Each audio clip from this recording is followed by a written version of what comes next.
Applicable ba yun sila? I mean, general ba? In general? In general. What if kailangan na ng advice? Oh, pag kailangan niya advice, doon papasok yung being good conversationalist mo. Nagigets ko yung idea mo. Kasi ba, minsan, may experience ako na, di ba yung kaibigan mo talaga ang kulit? Di ba yung, kanina pa to kailangan ko na magsalita. Di ba ganun? Pero ginagawa ko, nililid ko yung conversation namin to the point na makakapagbigay ako ng aking haka-haka. Kasi pwede naman indirect eh. Di ba? Halimbawa, sasabihin mo na uy, alam mo, naalala ko, may ganyan akong friend na ganyan din sitwasyon. Ito yung ginawa niya. So, hindi mo siya binigyan directly advice, pero nagkwento ka na ginawa niya yung friend mo. Kakaroon ng collision pag... O, kasi pag, sinabayan mo siya. Pag yung, away kayo, di ba? Parang, muna, sabayan mo muna siya, tapos saka mo ilabas yung advice mo. Wag mo siyang directly na, ay, alam mo, may sasabihin ako sa'yo. Hindi maganda yan eh. Ayaw ng mga taong gano'n eh. Maski kayo, di ba? Ayaw niya na babarayin kayo na, tol, masama yung ginagawa mo, tigil mo yan. Kasi ayaw ng mga tao ng ng parang, parang pinapagalitan. Hindi ko alam parang kahit sino built-in yata sa system natin na pag sinigawan ka, na may auto-response ka na o-offend. Sa Dota, ganyan. Although, ngayon, na-aware ka, for example tayo, merong time na ako napagalitan in public. Yung auto-response ko, sabi ko, yung auto-response ko na maraming alam na matalino, parang sinasabi ko, loko-loko to Alam mo, pag ako nagsalita, samayin ko, sabi, pag ako nagsalita, dudurugin kita ng buhay sa harapan ng maraming taong to. Alam mo ba, hindi mo ako kilala. Sabi, kumaganon ako.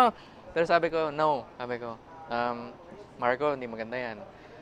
Mas maganda gawin mo, relax ka lang, hayaan mo lang kasi, ganyan talaga yung mga tao. Parang naglalaban yung both sides. Parang, di ba si Naruto? Yung QB niya, minsan kumakalmot, lumalabas dun sa cage. O kaya sa Bleach, si Ichigo, lumalabas yung niya, mask niya, no, tatanggalin niya. Kasi lahat tayo may ganun tayo may lower ego tayo at higher ego. Yung higher ego mo yung nagdi-decide, naggumagawa lagi ng mabuti. Yung lower ego mo yung gusto talaga mag-get even, gusto yung maging best, gusto yung ipahiya yung ibang tao. Ngayon sa mga tulad nating aware, nakokontrol mo. Alam mong masakit tinaramdaman mo pero tinatry mo siyang intindihin. Yung times inis na inis ka na. 'Di ba? Tinatry mo siya hindi sinusubukan mo. Buti nga sinusubukan mo, iba hindi. 'Di ba? Iba walang pakialam 'di ba? Bahala na si Batman. May forgiveness naman, gagamitin ko yung loophole. Share ko kanina. Sige. Kasi So, yun, maganda yung ginawa ni Paolo dahil nga, in the first place, di siya kagad nag-react. Kasi, tandaan sa mga arguments, kapag nag-react ka, bumababa value mo. Nagdi-diminish. I'm talking from a psychological and social dynamics perspective. Kaya di ba nawawalan kayo respeto sa mga tao nagagalit in public? Di ba? Yung tipong mga prof or kahit sino na nakita mo nagsisigaw, nag-iiskandalo. Kahit na tama siya kung sino tama, pero the moment nagagaroon, nagdi-diminish yung value niya. So, may mga ways na pwedeng gawin. Yung isa nga is, hindi ka mag-react, tahimik ka na lang. Di ba? Huwag kang pansinin. Kaya pangalawa, tawanan mo lang. Wala naman yan, mga ganon. Masyado naman kayo seryoso.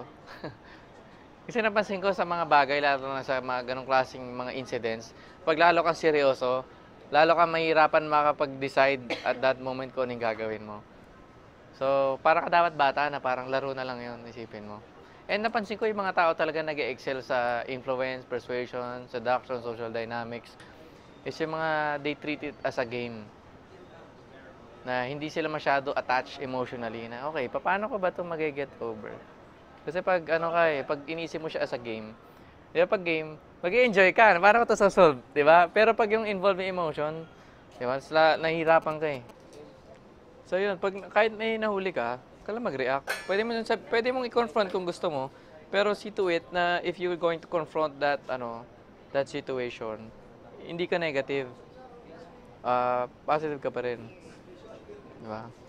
Dati yung girlfriend ko nalaman ko meron siyang iba. Facebook, di ba may mga common friends na lumalabas, yung suggestion. Nakita ko doon, profile pic nila. Naalala ko nagsasapatos ako nun, laptop, check. Wala. Ano ka na, yung... teka lang. Teka lang. Skin-loss ko muna. Sino ba yung mga kasama ko nun? Sabi ko, nasa kayo? Sabi ko, may gagawin tayo. Tapos, teka lang, nag-iisip ko. Tapos naglalaban yung dalawang side ko. Yung isa kong side, gusto ko silang saktan. Kaya sabi ko, hindi. Hindi dapat yan. Although mahirap yun eh. Mahirap kasi in the moment ka, parang gustong manakit dahil feeling mo chinit ka, pero hindi ka naman chinit eh. Bumaba lang talaga yung value mo. Diba? Talaga yung ganun yung darating yung time eh. Lahat naman ng commodity, bumababa ang value. Prices, bumababa din, tumataas. So, kailangan mo lang matutunan kontrolin yung sarili mo. Eh, kasi every time na kinukontrol mo yung sarili mo, nakakapag-generate ka ng mas maraming influence. Kaya yung mga kings na kung papansin mo sa mga movies, they're always in control. Parang cool lang sila. Hindi sila affected kahit meron ng war na nangyayari all over the kingdom. Kasi as a person of value, of character, as a leader, dapat di ka naapektuhan na kahit anong klaseng circumstances. Kahit how terrible it is na nakikita mo. Meron nga ako mentor, sabi niya sa akin na pag daw nasa storm kayo and ikaw yung captain ng ship, hindi lang daw enough na pinapakita mo sa mga tao na nasa paligid sa'yo na you're calm despite of the storm and all the typhoons. Na yung ship talagang nagraratel na, tapos calm ka lang, di ba? And kailangan mo rin ipakita ka sa nila that the journey nung pagta-travel nyo is magiging accommodating one or relaxing one. For example, 'di ba ikaw yung captain ng airplane. Na-experience mo na nakasakay sa airplane, tapos 'di ba may konting turbulence, sasabihin ng captain, good afternoon guys, this is your captain speaking and we're experiencing a little turbulence but you don't have to worry, you just have to sit back and relax and enjoy your ride. 'Di ba? Ganun ka as a leader. Hindi kasi pwedeng na, okay guys, this is your captain. Diyos ko, baka bumaksak na tayo dito. You can't talk that way. Diba? You have to be careful with your words. So, kanina yung topic nga natin, i-end ko lang, na as a person of power, never ever prejudge, condemn, or judge anybody. Hindi mo pwede silang basahin na parang book. Even if you know body language, even if you know they are lying, even if you know that masama ugali nila based sa record sa maraming tao. See to it na hayaan mo sila i-prove nila yung sarili nila sa'yo. And doon mo na sila ma-judge kung i-treat ka niya bad or good. Okay? So, yun. Ang oras na. So, anyway, yung next topic natin for tonight is about paano di ba last week, ang topic natin is yung 5 kinds, hindi last week, yung previous class natin is, paano yung mga person na attract sa isang individual? Di ba sabi ko, number 1 is, Number 1 is authority. If you have power, authority, influence, galing ka sa magandang influential na family, even hindi ka nagsasalita, yung mga tao unconsciously na-attract sa'yo. Kasi people are attracted to value. Pangalawa, if you have money, diba? Even if you don't talk, pag alam nila mayaman ka, family mong mayaman, meron kang unconscious influence sa lahat ng mga tao sa paligid mo. Lalo na pag may reputation ka, which is number 3. Pag meron kang fame, pag sikat ka, kahit wala kang pera, wala kang authority, yung mga tao, instantly nagugustuhan kanila. Kaya diba, for example, dumaan niya si Bentong, kahit na hindi naman siya ganun kagandahan, kagagawa po itsura, kahit pa paano, uy, Bentong, hi, ganun ka lang. And pang-apat is pag meron kang good looks. Kaya di ba pag yung mga sales representatives, kung pupunta ka sa mga events, puro mga magandang models ang kinukuha nila. Dahil yung mga tao, for example, yung pinag-aaralan ko ng hypnosis, isa sa mga ginagamit for advertisements is sex. Lagi. Dahil yung mga tao, hindi nakakapag-isip pag may nakitang nakahubad na babae, tapos may hawak na wine, o may smoke, o may car. Uy, ang ganda ng ganda. Subliminal pumapasok sa mind nila. Diba? So, yung looks. And lastly, yung personality nga. Even if wala kang money, wala kang fame, wala kang authority, wala kang good looks, but meron kang personality na so good, na so irresistible, and masarap ka kasama, yung mga tao nagugustuhan ka. Diba? Kaya minsan magtataka ka bakit yung isang babae ang ganda-ganda tapos yung boyfriend niya pangit-pangit. 'Di ba? Yung parang Shrek pero na-attract pa rin dahil nga sa personality nun. O kaya meron naman Or money, isa 'yun. Or money. 'Di ba? Ngayon dito nga sa class natin sa DDP, we're going beyond sa matuturo natin, for example, sa pick-up, sa seduction, sa sales, sa business. Kasi gusto mo is i-utilize mo every single tool and weapon sa arsenal mo. Magkaroon ka ng money, develop mo yon. Hindi ko alam paano i-develop yon. Basta sinasabi ko sa inyo, yung authority, yung influence mo, yung fame, yung good looks mo, and yung personality. Okay? Lahat naman tayo fairly good looking dito, so madali na lang yan. Okay? So ngayon, pagpo-focus tayo dun sa topic natin sa personality. Kasi mas madaling talakayan yun eh. Kahit na within 1 week, pwede mo i-transform sarili mo eh. Kasi money, pwede siguro mga 1 year bago ka ma-develop yun. Ngayon, when it comes sa personality, isa sa mga way na mga tao na-attract o nare-reach yung value mo sa harapan nila is through emotion. Okay. Nung pinag-aaralan ko ng hypnosis, ang teaching doon is, ang mind daw natin hati sa dalawa, yung left and right brain. Ngayon, yung left brain mo, ayun yung logical side ng persona mo. And yung right side naman, ayun yung emotional side. Ngayon, paano mo siya magagamit as a tool? Kasi, yung logical brain mo, for example, na-experience ba yung ganito na, di ba, may business proposal sa inyo. Tapos, kahit na anong ganda ng pinapakita mga figures, numbers, still, it doesn't feel right. Okay siya, pero hindi ko feel. Ganon.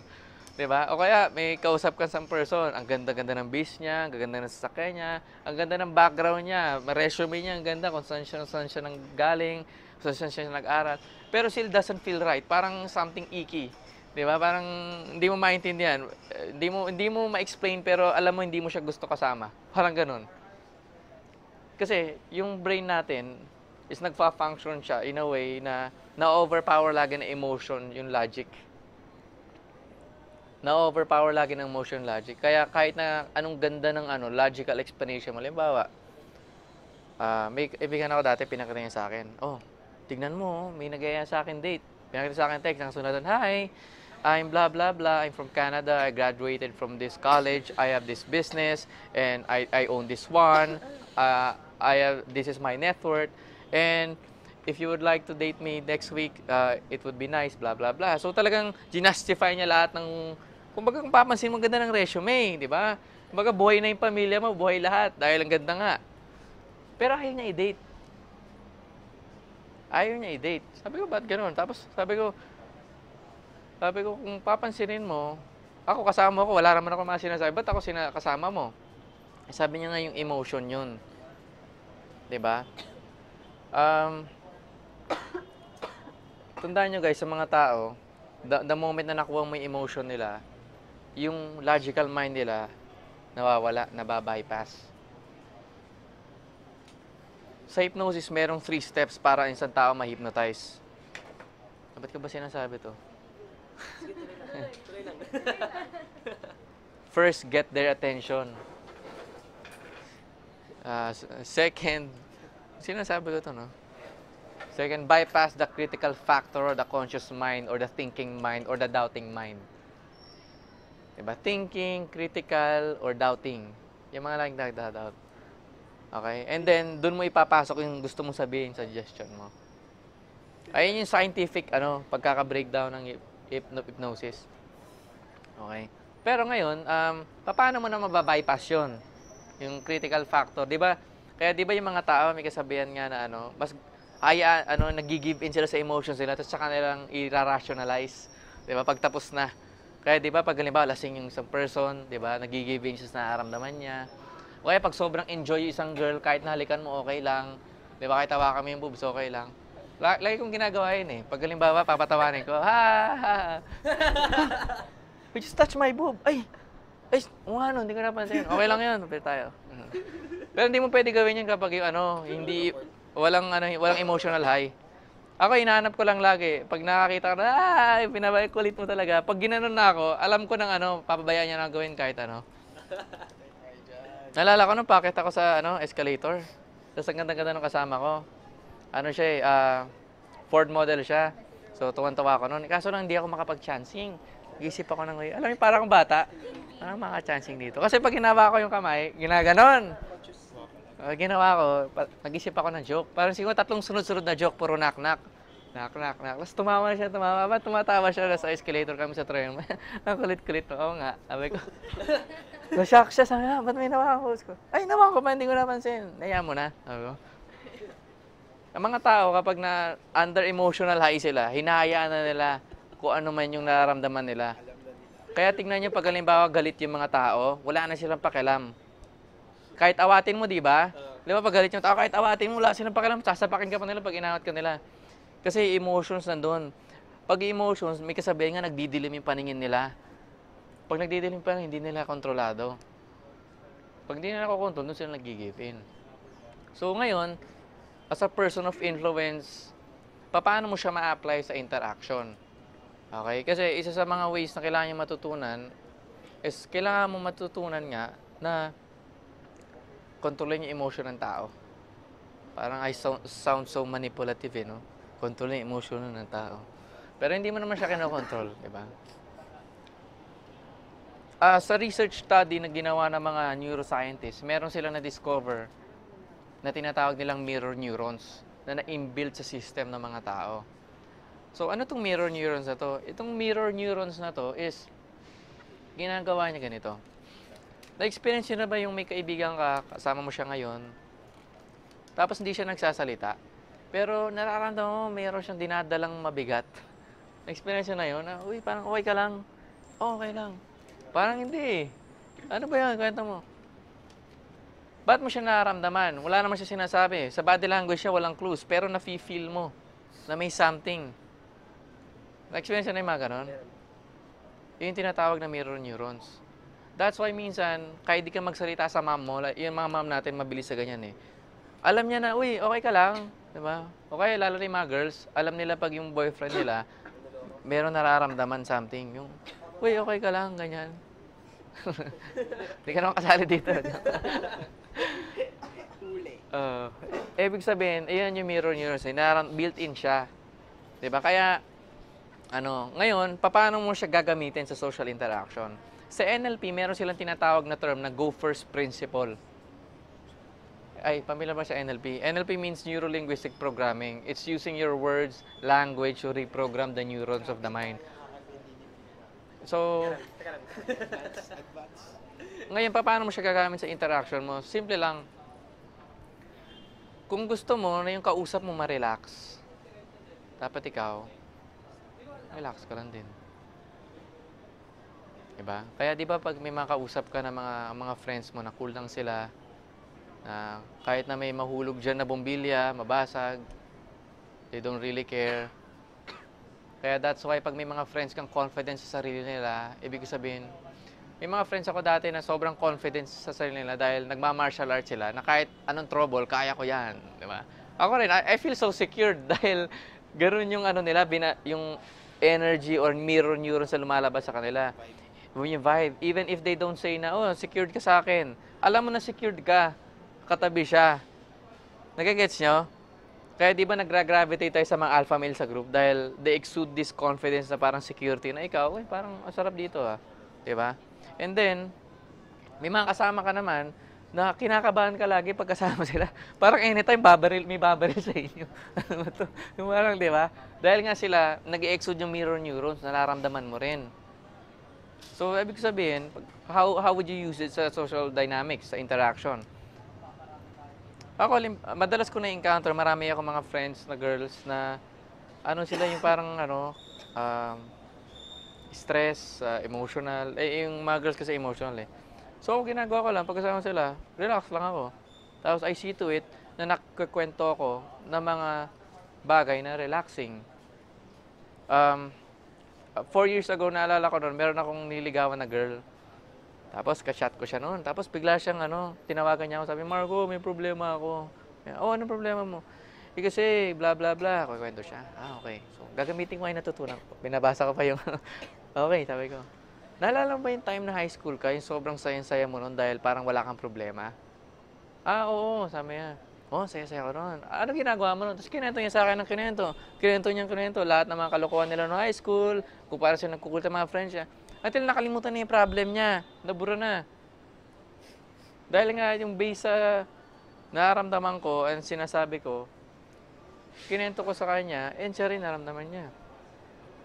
So kayo ganun din, pag halimbawa yung kausap mo, gusto mo siya ma-relax, see it to it na relax ka lang din. And yung words na ginagamit mo, relaxing. And yung boses mo, relaxing din. Bow, bow, bow, bow, bow, bow, bow, bow.